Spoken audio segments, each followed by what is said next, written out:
Have you ever wanted to take a long vacation away from your family? Do you crave the chance to become immersed in nature alongside your best buds? The opportunity to learn new abilities like shooting, diving, running, and cowering in fear while praying to a god you've never reached out to before? Then do I have the perfect trip for you. And guess what? It's all completely free. That's right, folks. You can have all of these benefits and more. Just enlist in the US Army and you too can take a beautiful tour around the dense jungles of Vietnam. 1 second, I'm getting a phone call.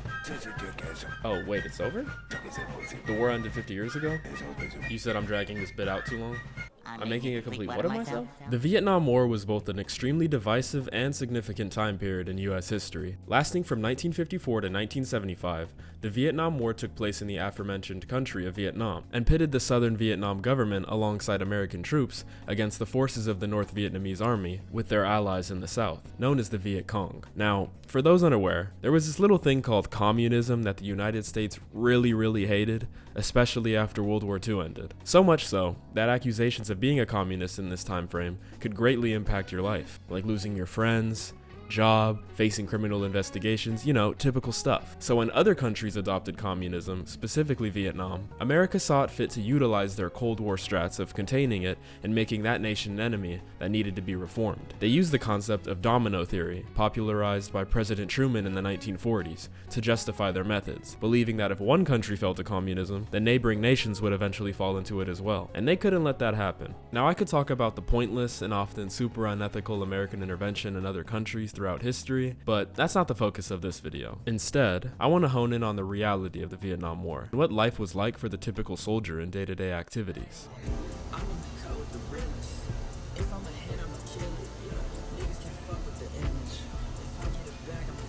So, you've made it to Vietnam. You either got here by plane or a troop ship that arrived in Saigon. And once in the country, you're usually moved around by helicopters, like the UH-1 Huey, which is shown in all the movies and media showcasing the war. It's also probably 1965, as that's when the US started really ramping up their troops in the nation. You're very likely in your early 20s, as the average age of soldiers enlisted was 22 at the time. And if you're an American soldier, you're also a man. Sorry ladies, you just didn't deserve the right to die horrifically in a foreign country, but that's just tough luck. That's not to discount women's contributions in the war, however, as many played roles in the conflict, just not usually in combat. The Vietnam Women's Memorial Foundation estimates that around 11,000 military women were stationed in Vietnam during the war, with most serving as nurses, as well as physicians, air traffic controllers, intelligence officers, and more. On the battlefield, however, it was basically always men shooting at each other in the jungles of South Vietnam, where most US troops were stationed. The actual fighting usually took place in rural villages and jungles. A main spot for these encounters was the Central Highlands, and more specifically the Ho Chi Minh Trail, an important supply line for the North Vietnamese Army and Viet Cong. Now, the Ho Chi Minh Trail is not a casual hike you do with friends every other Saturday afternoon. It was often very hard to navigate and made combat much more challenging, as it was populated with thick jungles and mountains along with difficult terrain. Another main spot for combat was the Mekong River Delta, a swamp and marsh-like area that saw a ton of fighting during the conflict. This was where a lot of guerrilla fighting occurred, as well as the movement of American river patrol and infantry boats. In these various battlefields, US soldiers would engage with the Viet Cong and North Vietnamese Army in different ways. Sometimes it would be through search and destroy missions, where US troops would be tasked with finding and eliminating enemy forces in specific areas, which would lead to large firefights in the jungle, where Vietnamese natives had the advantage. This is where the real horrors of war took place. Imagine being in a foreign country, fighting in lands you know next to nothing about, and you have these insane deadly contraptions and mines placed throughout the already difficult to navigate jungles, on top of armed men intent on turning you into a convertible, hiding in said jungle, and waiting to put you on a t-shirt. It's not hard to imagine how this would be beyond nightmare blunt rotation. Speaking of Zaza, did you know that cannabis plants are native to Southeast Asia, and particularly a little nation called Vietnam? Now, people in the US during this time period were already smoking weed, but weed grown in Vietnam wasn't like the Reggie back in the States. This was some exotic top shelf shit. The Vietnamese didn't typically smoke it either, as many preferred other drugs like opium. So instead, they began selling this marijuana to US troops who were stationed there. Soldiers used weed as an escape, and as more began using it, Vietnamese farmers began growing more and more to meet the demand, then selling it to soldiers in discreet ways like hiding it in cigarette packs. The American soldiers were clearly big fans of this plant, even coming up with various nicknames for it, such as Pleiku Pink, Cambodian Red, Or my personal favorite, blue de hue. Imagine being absolutely obliterated, tweaking off that blue de hue in the Vietnamese jungle, and all of a sudden you get crept up on by VC sneaking around you in the bushes. You got me all kinds of fucked up. US soldiers wouldn't just abuse weed during their time abroad though, as many also heavily abused alcohol and heroin throughout the war, and then switched to their wives when they got back home. I would like to apologize for that last joke. Spousal abuse is not funny, and neither is PTSD. And to any veterans watching, thank you for your service.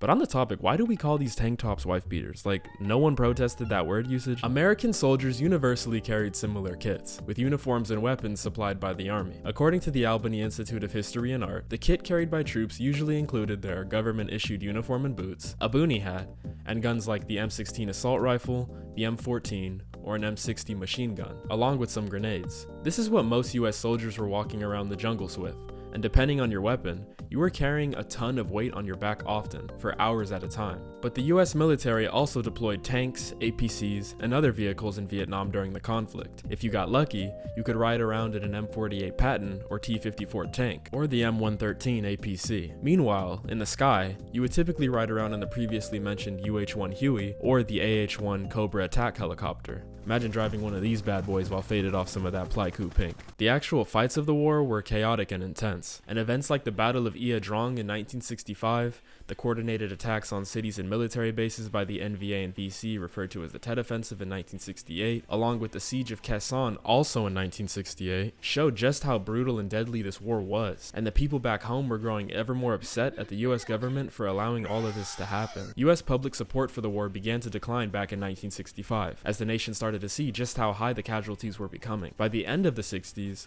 the war had become the longest in US history at the time, with over 58,000 American deaths and hundreds of thousands left wounded. The Tet Offensive marked a turning point, and even though it was technically a defeat for the NVA and Viet Cong, it destroyed the public's idea and confidence that the US was winning the war. It didn't help that the Vietnam War was also the first to be covered so heavily on television, with people all around the country and world being able to see the brutal reality of what was really going on. This in turn led to the popularity of the anti-war movement, and large protests against US involvement in Vietnam followed. The leaking of the Pentagon Papers in 1971 showed that the US government was blatantly lying and misleading both the public and Congress about the war, which made more and more Americans upset that it was still happening. The leaks also revealed that the government was lying about the war's progress and what exactly they were doing in the area, like secret coastal raids, Marine Corps attacks, and even bombings on Cambodia and Laos. All of this and more led to the withdrawal of US troops from Vietnam in March 1973, and even though the war ended and America took the L, the war had divided the nation and affected foreign policy and politics. Troops who came back home after years spent in the country faced public backlash and psychological repercussions. I joke throughout this video to keep it entertaining, but at the end of the day, a lot of people suffered and lost their lives because of this war, and it's extremely tragic and disheartening to hear about what happened to all these young men. That's not to understate the atrocities that were being committed in Southeast Asia either,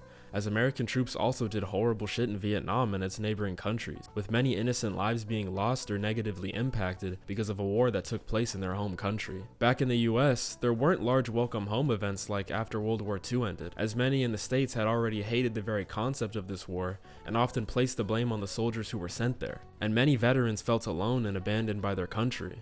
Many struggled financially and dealt with addictions, homelessness, and the mental weight of experiencing and surviving a war, on top of any injuries they had received while on the battlefield. It was a fucked up situation for everyone involved, and it appears that it's better the war ended when it did than dragging out for any longer. But that was the Vietnam experience for the average soldier. It was brutal, and left long-standing impacts on everyone who was a part of it. Many films showcase the horrors of this war, so go watch some of those if you want to see more about this time in US history. I hope you enjoyed this video and want to see more of me talking about random shit. I mainly talk about games on here, but I'm interested in a lot more than just that, so let me know what y'all want more of in the future, whatever it may be, and I hope to see you again soon. If you enjoyed the video, be sure to do whatever you want.